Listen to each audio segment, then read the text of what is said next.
working group in Berlin is less an epoch. It is an epistemic space.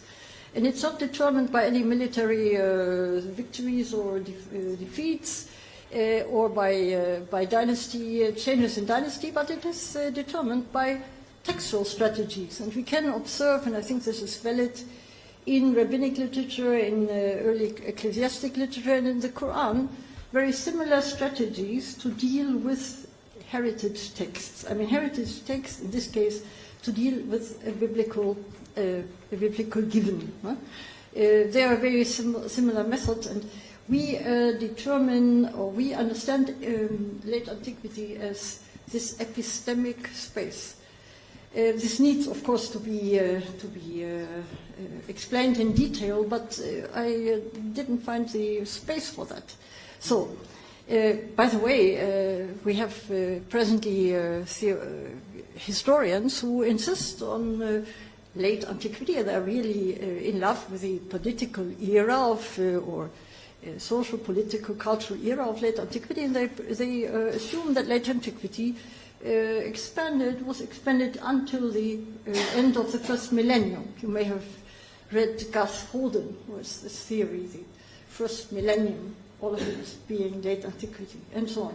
No, but my late antiquity concept is more a textual, or let's say a kind of rhetorical, even determined concept. Yes, as to the other things, طريف, I will ask you now. What gives you the legitimation to talk about the Quran as if the Quran was a hypostasis of anything? The Quran says, the Quran expresses itself. I would respond to your question, what gives me the security or the confidence to talk about listeners and so on. The Quran itself is no agency. In my view, and I owe this to, well, perhaps I'm too much deeply rooted in the Berlin tradition, in positivist, in the beginning, in positivist scholarship. In my view, the Quran is the expression, I would not say of one person, but of what I call a community, that is the collective of the listeners who, by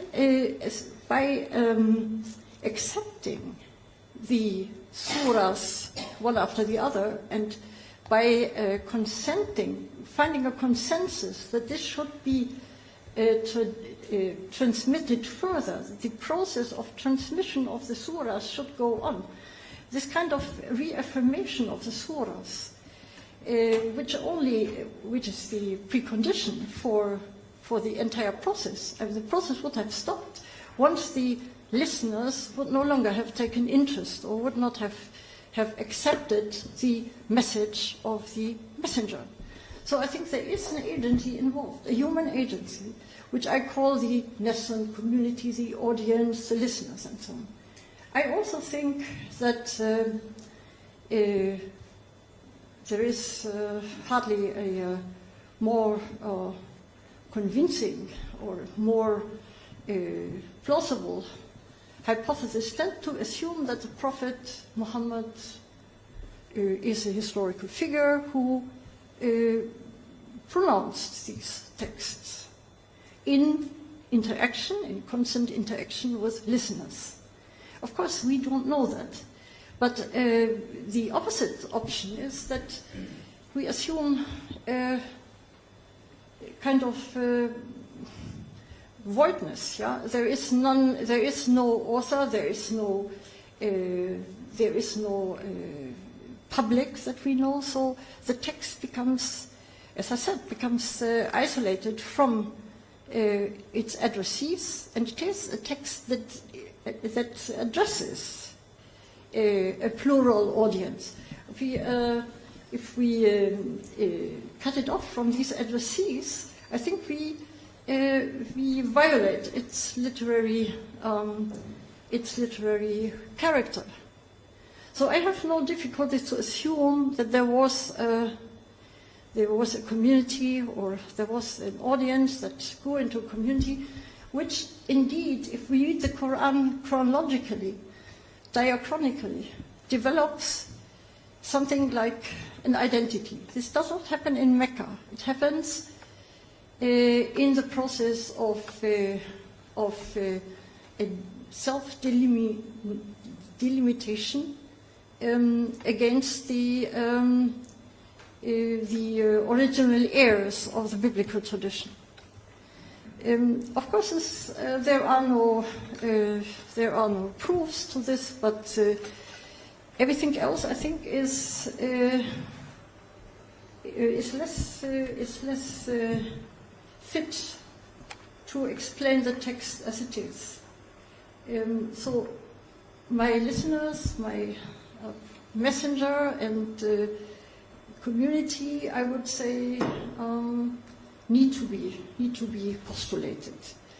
Now, what about the other points? Ambiguity. طریف, it may be true that the early surahs are ambiguous in many ways, but and also are ambiguous on purpose because they stand in the tradition of an earlier mantic speech tradition, and earlier mantic speech, which was by definition ambiguous. If we assume that the Sajda al-Kahana was a kind of model for the earlier surahs, but the consciousness of the divine word of scripture to be ambiguous is something very different. The Quranic verses often express the confidence to be mubin, very, very often. The word mubin is a frequent word. And all of a sudden, there is mutashabih. And I think this is a shift in the hermeneutic approach. This mutashabih has to do with the discovery of biblical truth or biblical informations that are not immediately acceptable as convincing. And I think Nasr Hamid Abu Zaid was right to claim that in Medina the encounter with the Christian paradoxa may have triggered this kind of distinction between mutashabih and muhkam. This, of course, I think the difference between your and my stance is one principal difference. I understand the Quran as an ongoing process of communication by an individual to a collective.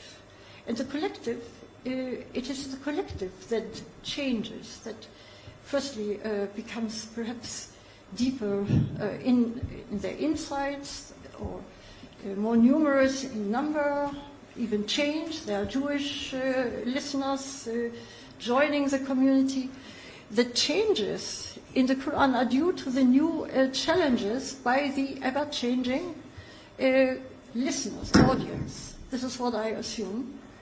And on that basis, it becomes possible to reconstruct this achievement of an identity, in my view.